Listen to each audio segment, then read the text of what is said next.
আসসালামু আলাইকুম। Hi everyone. আশা করি সবাই ভালো আছেন এবং সুস্থ আছেন। আমিও আল্লাহর রহমতে ভালো আছি এবং সুস্থ আছি। যারা যেখান থেকে আমাদের ভিডিওটি দেখছেন তাদেরকে অনেক স্বাগতম এবং মোস্ট ওয়েলকাম। আসলে ইংলিশে কথা বলতে গেলে আমাদের কিছু প্রতিবন্ধকতা আমাদের সব সময় সামনে এসে দাঁড়ায়। এর মধ্যে সর্বপ্রথম হচ্ছে কনফিডেন্ট। এই কনফিডেন্টটুকু যদি আপনার বৃদ্ধি করতে পারেন, English is a language, also I can speak in English, then you can do, there is no problem at all. English প্রত্যেকটা পেশাজীবী বলেন, স্টুডেন্ট বলেন, এবং বিশেষ করে যারা দেশের বাইরে আছেন তাদের জন্য এই বেসিক ইংলিশ, স্পোকেন ইংলিশ এটা কতটা গুরুত্বপূর্ণ, এটা যখন আমরা অনুধাবন করতে পারবো ঠিক তখনই আমরা ইংলিশে কথা বলতে পারবো। আসলে এটা আমরা অনুধাবন করতে পারি না বলেই ইংলিশের প্রতি আমাদের অনাগ্রহ তৈরি হয়, ইংলিশের প্রতি আমাদের অনীহা তৈরি হয়। তো এই জায়গাটা একটি স্টুডেন্টের ক্ষেত্রে যদি আপনি চিন্তা করুন, একটি স্টুডেন্ট ফিজিক্সে ভালো করছে, ম্যাথমেটিক্সে ভালো করছে, ইংলিশেও অনেক ভালো করছে, কিন্তু স্পোকেনের ক্ষেত্রে দেখা যাচ্ছে তারা ভালো করতে পারছে না, বিকজ অফ এই জায়গাটাতে এসে তারা অনীহা প্রকাশ করে বা তাদের ডিজায়ারটা ওইভাবে তারা তৈরি করতে পারে না। অনেকে জব করতেছেন, আমার বাস্তব জীবন অভিজ্ঞতা থেকে বলি, অনেক জিএম আছে, অনেক এজিএম আছে, অনেক বড় বড় অফিসার লেভেল যারা আছে, অনেক ভালো কাজ করে তাদের ফিল্ডে, বাট তারা ইংলিশে একটু ভালোভাবে কথা বলতে পারে না, স্পোকেন ইংলিশে ওখানে গিয়েই তারা আটকে যাচ্ছে। অথচ তারা যদি একটু ইংলিশে কথা বলতে পারতো স্বাচ্ছন্দ্যভাবে, তাদের পজিশন, তাদের স্ট্যাটাস অনেক চেঞ্জ করতে পারতো। যারা বিশেষ করে দেশের বাইরে আছেন, ভাষাভাষী যারা বাংলা ভাষায় কথা বলেন, দেশের বাইরে আছেন, তারা অনেকটা রিয়েলাইজ করবেন ইংলিশে কথা বলাটা কতটা ইম্পর্টেন্ট থিংস। তো বিদেশে যারা যে অবস্থাতে আছেন না কেন, যে পজিশনে জব করেন না কেন, যদি আপনি একটু ইংলিশে কথা বলতে পারেন, দেখবেন অটোমেটিক্যালি আপনার চারিপাশে যারা আছে তাদের থেকে আপনি একটু আলাদা হয়ে গেছেন। আপনার কোম্পানির চোখে একটু আলাদাভাবে আপনাকে দেখা শুরু করছে। আপনি স্ট্যাটাস বলেন, আপনার পজিশন বলেন, আপনি কিন্তু খুব সহজেই কিন্তু আপনি চেঞ্জ করতে পারবেন। তো এই জিনিসগুলো যদি আমরা একটু খেয়াল করতে পারি, তো সেই ক্ষেত্রে আমরা ইংলিশটা কতটা গুরুত্বপূর্ণ দেন আমরা তখন জিনিসটা বুঝতে পারবো। আপনি আমার এই চ্যানেল থেকে আমি চেষ্টা করেছি আপনাদেরকে খুব সহজভাবে, সাবলীলভাবে, খুব সহজভাবে, যেটা আমি বারবার বলতে চাচ্ছি যে একটা বাচ্চা শিশু যেন, যে 6 স্ট্যান্ডার্ডে 5 স্ট্যান্ডার্ডে বাচ্চা শিশু, সেও যেন আমার এখান থেকে ইংলিশ শিখতে পারে, তার মধ্যে ওই ফেয়ার যেন কাজ না করে, ভয় ভীতিটা যেন কাজ না করতে পারে যে না আমি ইংলিশে কথা বলতে পারি না, না আমি ইংলিশ কথা বলতে পারবো না, ইত্যাদি ইত্যাদি। তো আমি একদম বিগিনার যারা, সেখান থেকে আমি শুরু করেছি স্টেপ বাই স্টেপ। যারা অ্যাডভান্স লেভেলে আছেন তারা হয়তো বা স্টেপ বাই স্টেপ গেলে আপনাদের সেখান থেকে উপকারে আসবে। তো আমার এই চ্যানেলের মাধ্যমে আপনি পাবেন কমপ্লিট ইংলিশ শেখার জন্য একদম A to Z। অর্থাৎ আপনাকে বিক্ষিপ্তভাবে আমি শেখানোর চেষ্টা করি নাই, যেটা অন্য জায়গাতে আপনি গেলে বিক্ষিপ্তভাবে আপনি দেখবেন সেখানে, কিন্তু সেখানে আপনি কমপ্লিট স্টেপ বাই স্টেপ একটা শেখার যেটা ধারাবাহিকতা, প্রত্যেকটা জিনিসের একটা ধারাবাহিকতা থাকে, সেটা আমি এখানে মেনটেন করার চেষ্টা করেছি। কীভাবে আমরা স্টেপগুলো মেনটেন করতে পারবো। সবচাইতে ফানি থিংস হচ্ছে আমি প্রেজেন্টেশনগুলো এত সুন্দর, এত ইজিভাবে করার চেষ্টা করেছি যে কেউ দেখলে বুঝতে পারবেন যে ইটস এ ফানি গেমস। আসলে ইংলিশটা কিন্তু অনেক ফানি যদি আপনি এটাকে মজা করে নিতে পারেন। তো আশা করব এখান থেকে আপনারা উপকৃত হবেন, ইংলিশটা খুব সহজেই শিখতে পারবেন।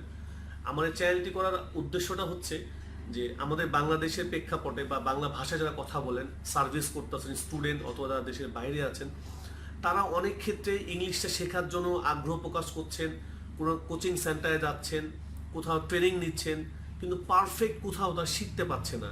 তো আমার একটু ছোট্ট চেষ্টায় মনে হলো যে আমি যদি তাদের, ওই মানুষগুলোকে যদি একটু হেল্প করতে পারি, আমার যতটুকু নলেজ আছে সেই নলেজটুকু দিয়ে যেন তাদের ইংলিশটা শিখতে পারে। সুতরাং আপনি যদি এই ভিডিওগুলো আপনার ভালো লাগে, আমার এখানে লেসন বাই লেসন প্রত্যেকটা ভিডিও আপনি পাবেন, A to Z lesson by lesson আপনি ভিডিওগুলো পাবেন। যদি আপনার এই ভিডিওগুলো ভালো লাগে তাহলে অবশ্যই সাবস্ক্রাইব করুন, লাইক বাটনে ক্লিক করুন এবং শেয়ার করে আপনাদের বন্ধুদেরকে জানার সুযোগ করে দিন। আর ডেফিনেটলি আপনি কমেন্টস করুন। আপনার যদি কোনো প্রশ্ন থাকে, কোনো প্রবলেম থাকে, ডেফিনেটলি প্রশ্ন করুন। আপনার কমেন্টস, আপনার সাবস্ক্রিপশন আমাকে অনেক ইন্সপায়ার করবে নেক্সট ভিডিওগুলো করার জন্য। এবং এই সমাজের যারা এই লেভেলটাতে আছে, যারা ইংলিশ শিখতে চায়, শিখতে পারছে না ভালোভাবে, ঘরে বসে শিখতে চান, ওই সমস্ত মানুষ অথবা আপনার আশেপাশে মানুষগুলোকে একটু সাহায্য করার জন্য প্লিজ একটু শেয়ার করবেন যদি ভিডিওটা ভালো লাগে। তাহলে চলুন আজকে আমরা লেসনে যাওয়া যাক।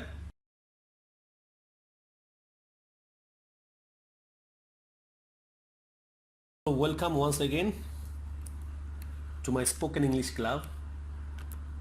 আজকে আমরা দ্বিতীয় লেসন শিখব। এই লেসনে আমরা যে জিনিসগুলো শিখব সেটা হচ্ছে বর্তমানকালে আমরা কথা বলবো, কিন্তু বর্তমানকালে সহজ বাক্য তৈরি করার প্রথম ধাপ যেটাকে আমরা বলবো সেই ধাপটা আমরা আজকে শিখব। সো বাক্য গঠন করতে গেলে প্রথম ধাপটাকে বলা হয় যে বর্তমান আমি কথা বলছি, কিন্তু টাইম স্পেসিফিক মেনটেন করা হয় না, এটাকে সাধারণত ডু ফর্মও বলা হয়। তো সেই বাক্য গঠন করতে গেলে প্রথমে যে ফর্মটা আমাদের লাগে, যে মেথডের মাধ্যমে আমরা করব সেটাকে বলা হয় সাবজেক্ট প্লাস ভার্ব, অথবা এটাকে ডু ফর্মও বলা হয়। ঠিক আছে, তাহলে আমরা কীভাবে বাক্যটা গঠন করব? Subject plus verb. তো আমরা এর আগে সাবজেক্ট শিখেছি, ভার্ব শিখেছি, সুতরাং এটা নিয়ে এখন আলোচনা করলাম না। তো দেখা যাক আমাদের উদাহরণগুলো আমরা কিভাবে এই বাক্যগুলো তৈরি হয়। যেমন আয়ের সঙ্গে যদি একটা ভার্ব আমি বসাই ইট, আমার কিন্তু একটা বাক্য অটোমেটিক তৈরি করা হয়ে গেল। এর বাংলাটা কি হবে? আই ইট মানে আমি খাই। খুব সহজ মনে হচ্ছে না? একটা সাবজেক্ট একটা ভার্ব বসা দিলে কিন্তু আমাদের একটা বাক্য তৈরি করা হয়ে গেল। ঠিক তেমনি আয়ের সঙ্গে যদি আমি ডু একটা ভার্ব বসাই, আমাকে একটা বাক্য তৈরি করা হয়ে গেল। দ্যাটস মিন আই ডু মানে আমি করি। তো এখানে সাবজেক্ট হচ্ছে আই, আর এই পাশে যেগুলো আমরা বসাচ্ছি ইট, ডু, আরও যে ভার্বগুলো আসবে এই প্রত্যেকটাকে আমরা ভার্ব বলি।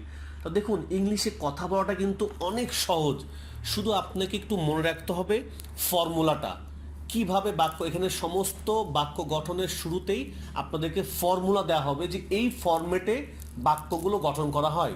বিভিন্ন সময় বিভিন্ন ফরম্যাট আসবে, সেই ফরম্যাটগুলোকে কিন্তু আপনাকে 100% ঠুটস্থ করতে হবে।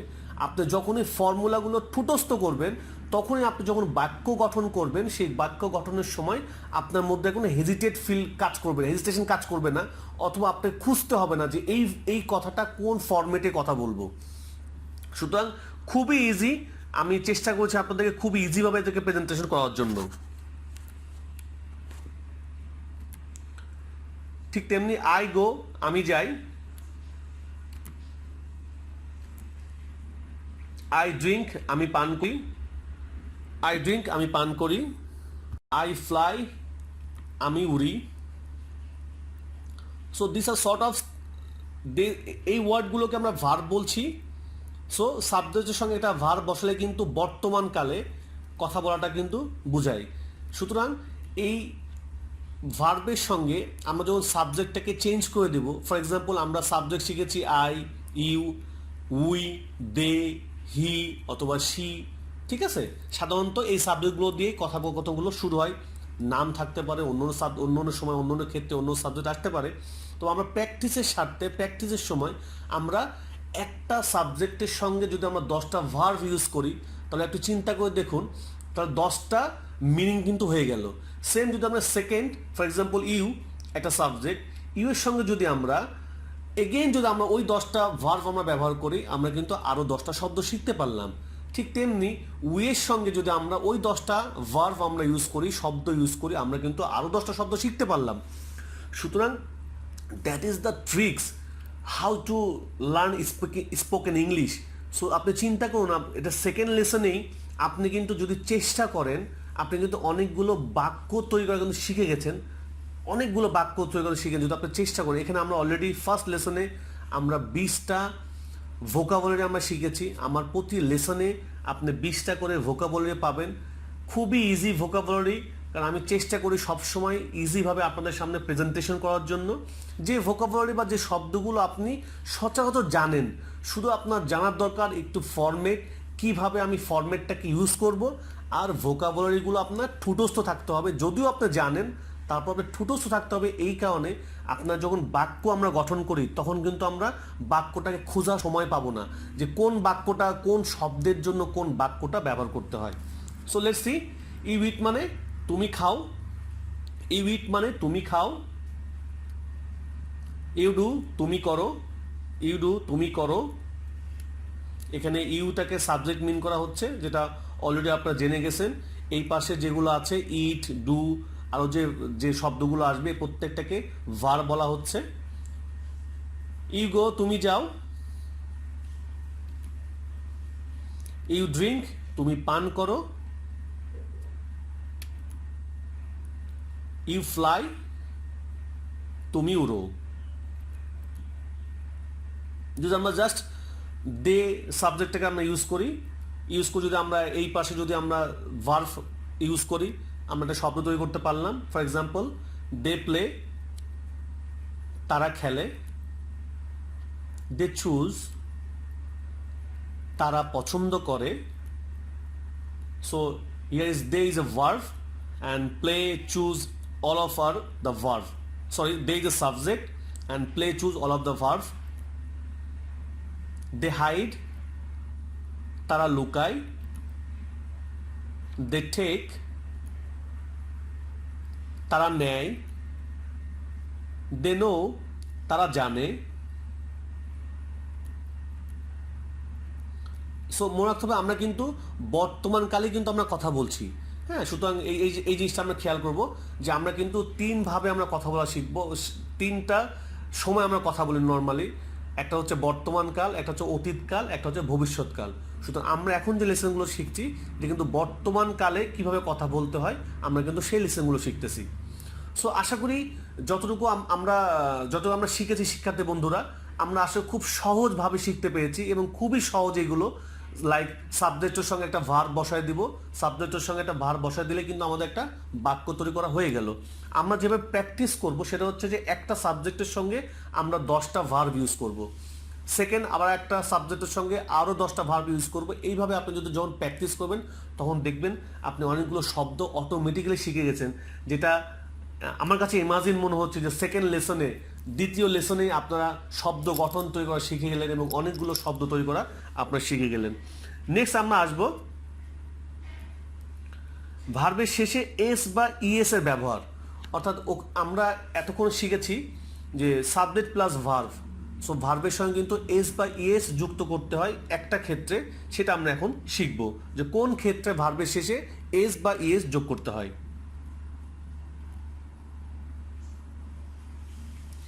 সাবজেক্ট যদি আই হয় তাহলে এস বা ইএস কোনো দরকার হয় না, নর্মালি সাবজেক্টের সঙ্গে ভার্ব হবে। সাবজেক্ট যদি ইউ হয় সেই ক্ষেত্রেও ভার্বের শেষে এস বা ইএস হয় না, নর্মালি ইউ এর সঙ্গে শুধুমাত্র ভার্ব বসবে। দে যদি সাবজেক্ট হয় সেই ক্ষেত্রে কিন্তু এস বা ইএস ভার্বের সঙ্গে বসবে না।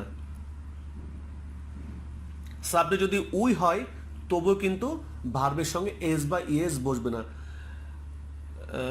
প্রিয় বন্ধুগণ, এই যে ছোট ছোট জিনিসগুলো কিন্তু কিন্তু এই ছোট ছোট জিনিসগুলো আপনি যখন কথা বলে যাবেন, আমরা অনেক সময় যে ভুলগুলো করি সেটা হচ্ছে যে ইউ এর সঙ্গে আমরা ভার্ব, ইউ সাবজেক্ট যখন হয় ভার্বের সঙ্গে আমরা এস যুক্ত করে ফেলি। এই ছোট ছোট মিস্টেকগুলো, আয়ের সঙ্গে অনেক ক্ষেত্রে আমরা এস বা ইএস যুক্ত করে ফেলি। তো এই যে ছোট ছোট মিস্টেকগুলো, এই মিস্টেকগুলো যেহেতু না হয় এজন্য আমি চেষ্টা করেছি প্রত্যেকটা ছোট ছোট জিনিসগুলোকে আইডেন্টিফাই করে আপনাদের সামনে প্রেজেন্টেশন করার জন্য, যেন আপনারা এই ছোট ছোট মিস্টেকগুলো শিখতে পারেন। তাহলে এই চারটা যে সাবজেক্ট হয় এর সঙ্গে ভার্বের শেষে এস বা ইএস কিন্তু হয় না। তাহলে কার সঙ্গে হবে?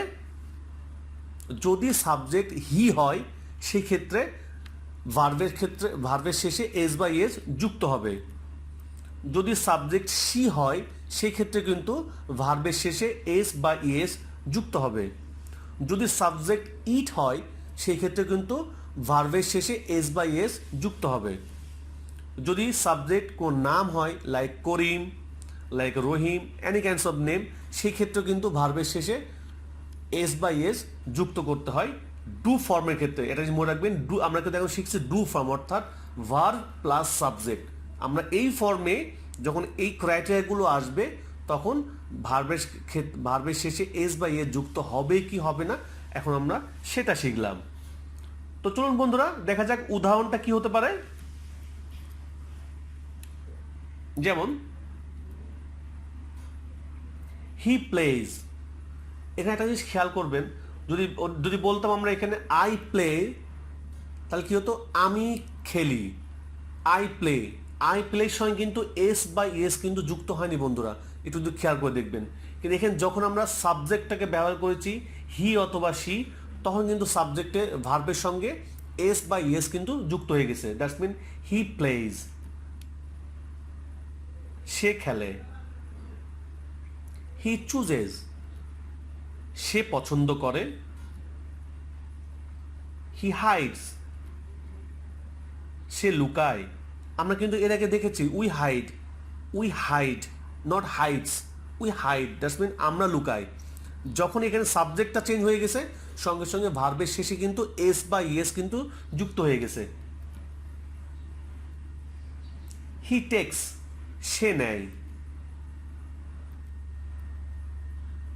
He knows or she knows, মানে সে জানে।